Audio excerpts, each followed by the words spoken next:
Ladies and gentlemen, a round of applause for retired Colonel Ariel Querubin, Philippine Marines.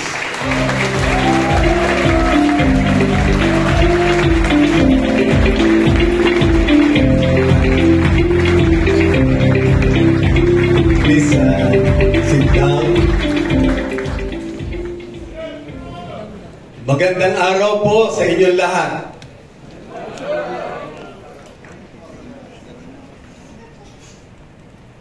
Thank God, I'm not alone in this journey.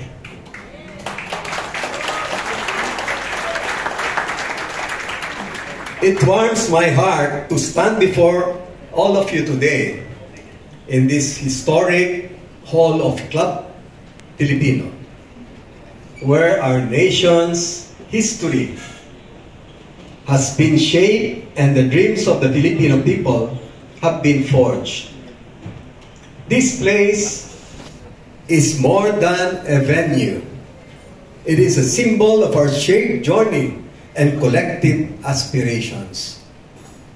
Truth to be told, all of us here stood on different sides in many pivotal moments of our nation's history.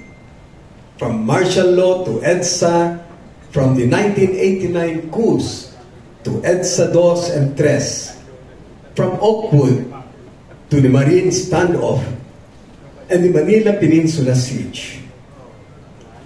Through the presidencies of Ferdinand Marcos, Cory Aquino, Fidel Ramos, Joseph Estrada, Gloria Macapagal Arroyo, Noynoy Aquino, Rodrigo Duterte, and Bongbong Marcos, we have witnessed and participated in the challenging yet resilient journey of our beloved Philippines.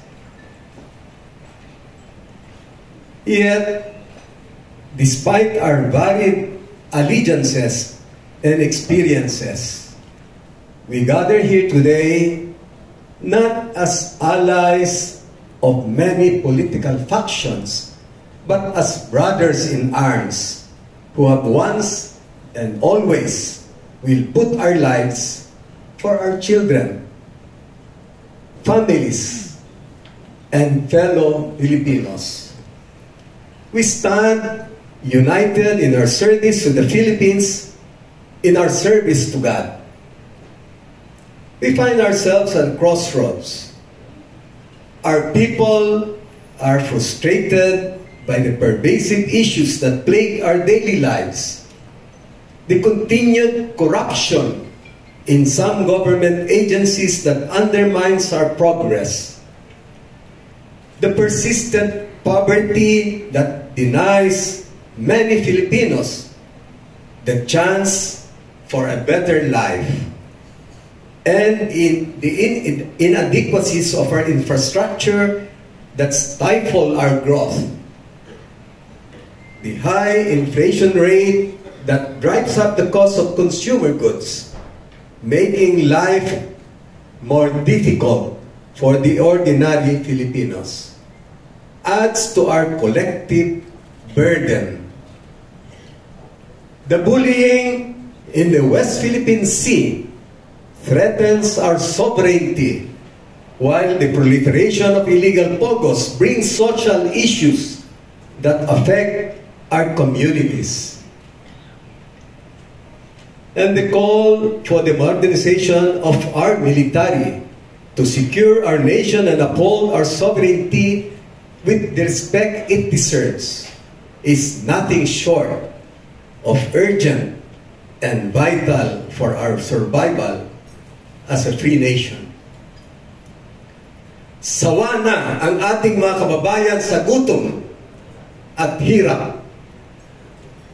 Sawa na tayo sa patuloy na pagtaas ng bilihin, sa kawalan ng trabaho para sa ating mga manggagawa.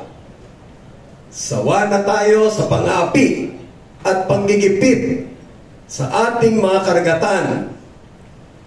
Sawa na tayo sa pang-aabuso, pagmamalabis at pagnanakaw ng ilang nasa kapangyarihan. It is precisely these frustrations that fuel our desire for change, for a better future. We must channel our collective discontent into a force for positive transformation. We must harness our shared hope for a brighter tomorrow into concrete actions that will uplift our nation and our people.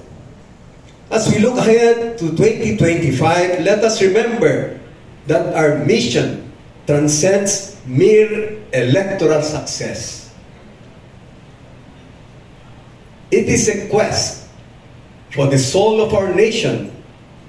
It is a struggle to rekindle the flame of patriotism in every Filipino.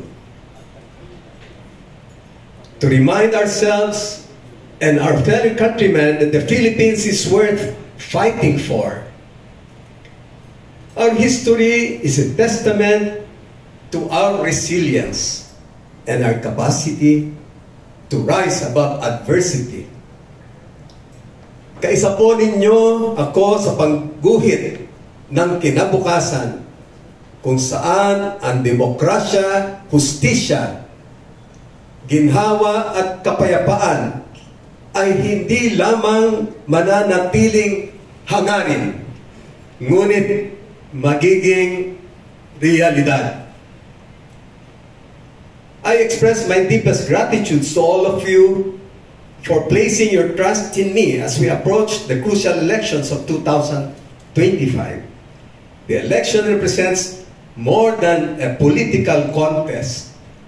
It is a pivotal moment to restore the faith and truth of our people in our democratic processes. It is a call to reinvigorate the spirit of nationalism and patriotism within us. A spirit that compels us to live, fight, and if need be, die for our country. As we have demonstrated on the battlefields many times over. To my esteemed colleagues, you are my inspiration in this endeavor. We may have had our differences, and I acknowledge that I am not a perfect candidate.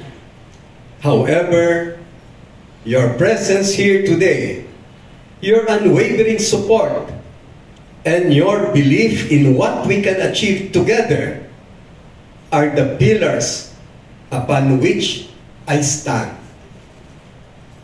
Thank you for sharing my vision for the Philippines, the vision of building a nation of heroes, isang bayang handang magsakripisyo at kayang ipaglaban ang Pilipino mula sa mga mang-aapi. Maraming salamat sa tiwala. Maraming salamat sa inyong suporta. Maraming salamat sa inyong walang hanggang pagmamahal sa ating bayang Sinilangan. Together, we will march forward with hope in our hearts and the unyielding determination to build a nation that we can all be proud of. Ako si Ariel Querubin, sundalo, Pilipino. Sa tulong ninyo, maninilbihan tayo sa Senado.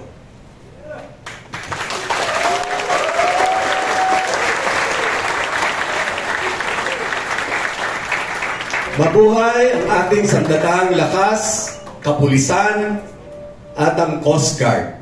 Mabuhay ang sambayanang Pilipino. Mabuhay ang Pilipinas.